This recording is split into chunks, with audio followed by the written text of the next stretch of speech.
Shalom. First foremost, I want to give all praise, glory, and the highest honor to Yahweh, Bahasham, Yahweh Shai, Bahasham, Racha, Dash. Double honors to the elders and apostles of Great Millstone, and Shalom to all of the hopeful elect worldwide. So, the inspiration for this video came from watching this video. It's from the YouTube channel of CNN, Belief blog, sorry, and it says Jesus isn't white. And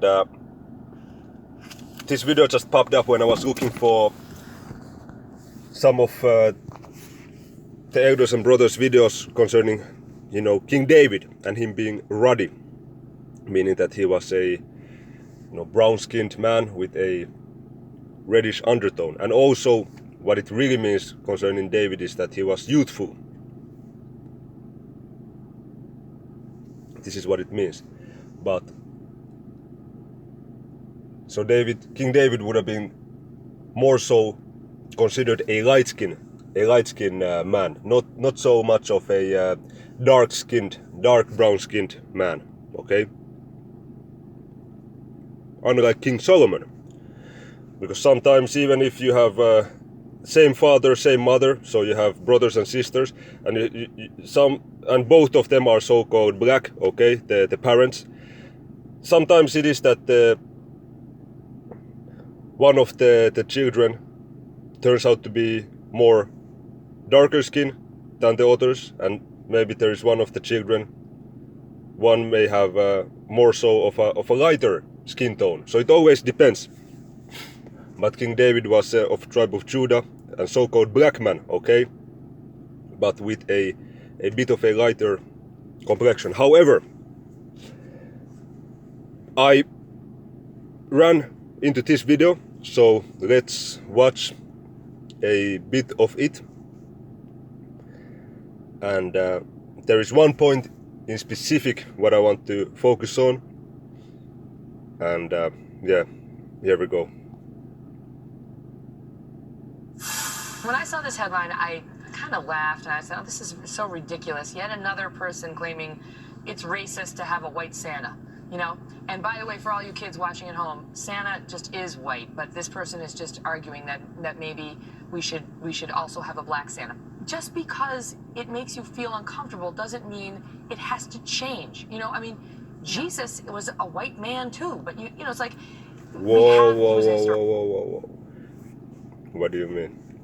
Well, if you're talking about Cesare Borgia, yeah, that fucker was a so-called white man. But he's not the son of the Most High, okay? Okay, his name is not no damn Jesus. The Apostle Gabar has been heavy on that yesterday, okay, making multiple videos concerning this. His name is Yahweh Shai, and his appearance is of a so-called black man, but with a dark brown complexion, okay? So this stupid ass blonde bitch over here, she don't know what the fuck is going on. Just running her mouth, speaking some bullshit, okay? Who's a historical figure. I mean, that's a verifiable fact, as is Santa. I just want the kids watching to know that.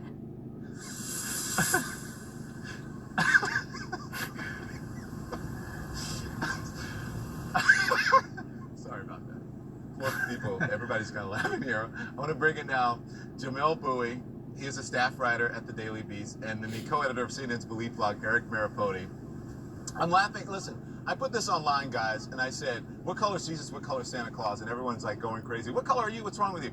I can't believe I'm discussing this either. But that is the most responses I think I've gotten in a year on social media is when I put that question up. And when I posted something last week about someone who looked like Jesus selling Christmas trees, the internet went crazy. So Jamel, in an article that you wrote, you said that Kelly thinks that the idea of a racially inclusive Santa Claus is utterly ridiculous and that she's wrong. Why is she wrong? Explain that. I think she's wrong because at this point they speaking about so-called Santa Claus is not the point of this video, so they're just speaking some nonsense, okay? And by the way, this dude on the middle especially, you can see it just looks weird for a man not to have a beard. This dude in the middle, I don't know, something just looks off, you know, not having any beard. And yeah, the dude looks like an Israelite, but man, it just looks weird.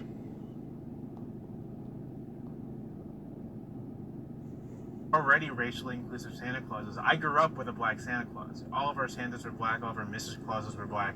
Like this, not every family has a white Santa, and I think that's perfectly fine. And I think Aisha Harris's idea that since there are so many different kinds of Americans, that maybe we should simply take race out of the question altogether isn't a bad one at all. I think if we're trying to err on the side of inclusivity, then definitely Penguin Santa make the home of an African American person almost anywhere in the Santa Claus is black in black homes, and Right. Santa Claus is white in white homes. Santa Claus is.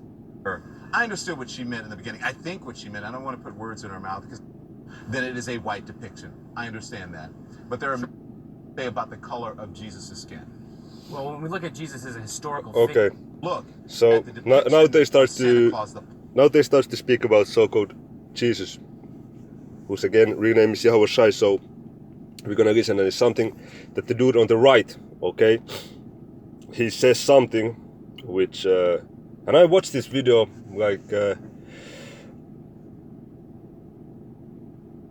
yesterday or day before yesterday. I think day before yesterday. But something that he said just, you know, stayed on my mind because it's just very confusing what he will say concerning the complexion of the skin of the Son of the Most High. So let's listen. Claus, the popular representation of Santa Claus, if you look at Kris Kringle, then it is a white depiction. I understand that. But there are Sure. many who question the authenticity, shall we say, of Santa Claus and Jesus. Where she lost me was a Jesus thing. What do theologians say about the color of Jesus' skin? well, when we look at Jesus as a historical figure, you're talking about somebody from the 1st century who lived in the Middle East. So in all likelihood, he would have had an olive complexion. That is the thing which inspired me to make this video. And this is why the name of this video is What the F is a Olive Complexion. Okay, and I know it is used to describe as one of the complexions. Okay, but then let's now go and I will show you how confusing that statement that he made was. And by the way, Yahweh Shai was not so-called olive complexion, but of a dark brown complexion. We're going to read that in Revelation chapter 1. But yeah, let's go ahead. So, okay, here I wrote olive skin tone. And there's going to be a bunch of females with a so-called olive skin tone. But let me just show how confusing that dude's remark was. Okay? So this is all so-called considered olive skin tone. What even is olive skin tone? It doesn't make any sense because there is these females over here with the so-called olive skin tone, but they all have different skin tones. Like for example, look at this female right there. It looks like a normal so-called white woman with a little bit of orange toned makeup, something like that. But then let's look at this picture. You see, these are much browner, much darker than the one that we just looked. Okay, and let's move on.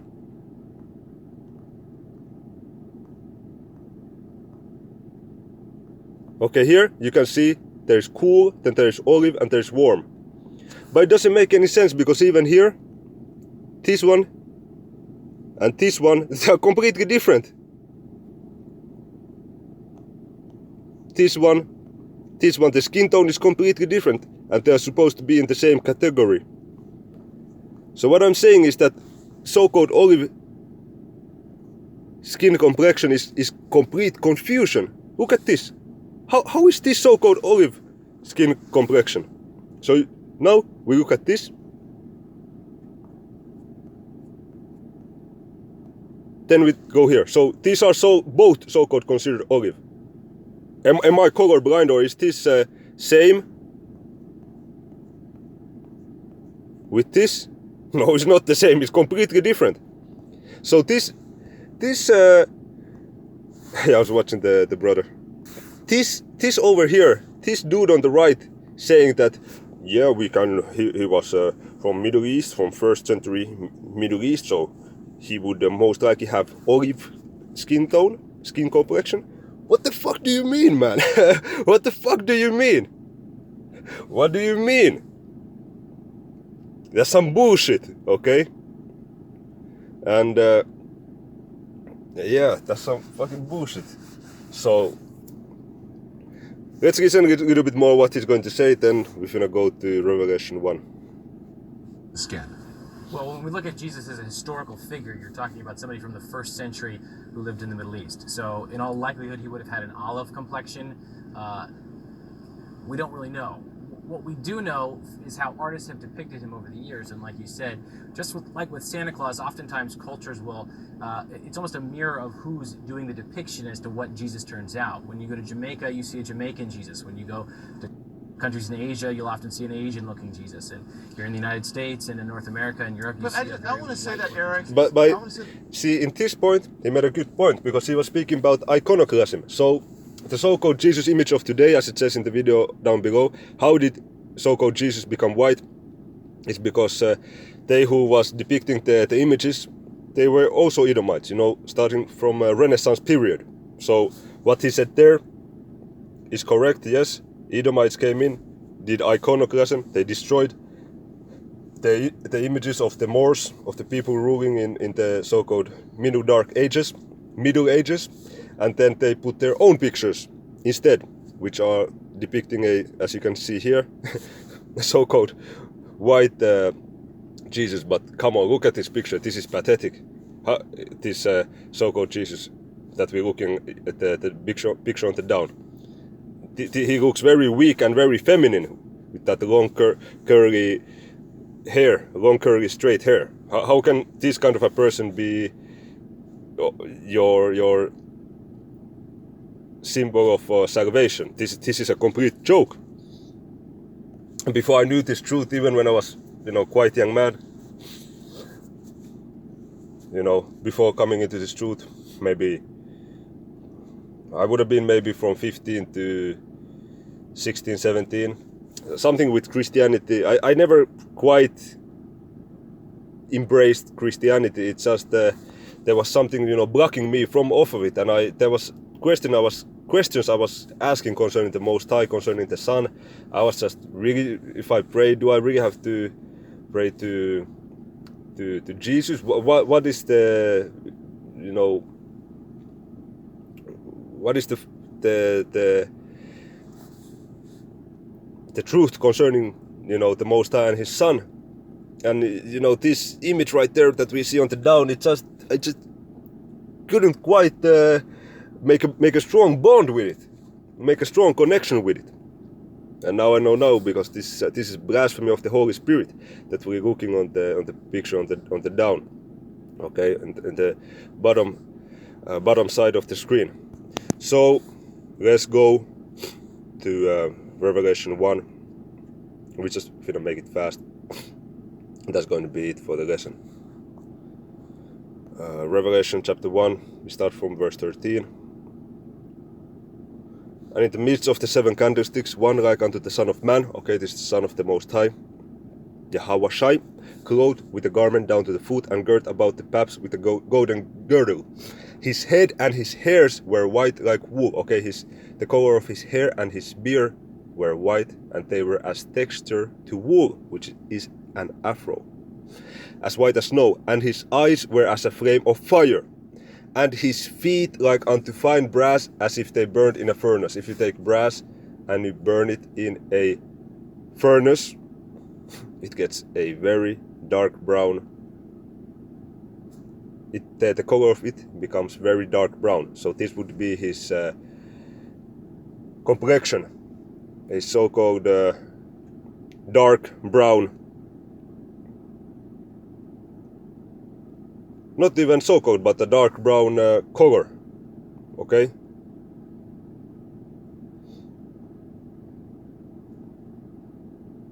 Which today is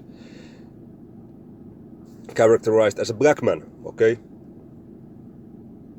Like a dark-skinned African American man or dark-skinned West African man. This would be the appearance of Yahweh Shai with white woolly hair and beard, okay? A so-called afro, and his voice as the sound of many waters. So this dude over here on the right speaking that, but we don't really know, we don't really know about his complexion. What are you talking about? Just go to the Bible and read. Saying that it was most likely olive. So it just doesn't make any sense, man. So, hey, what the F is an olive skin tone, Shalom?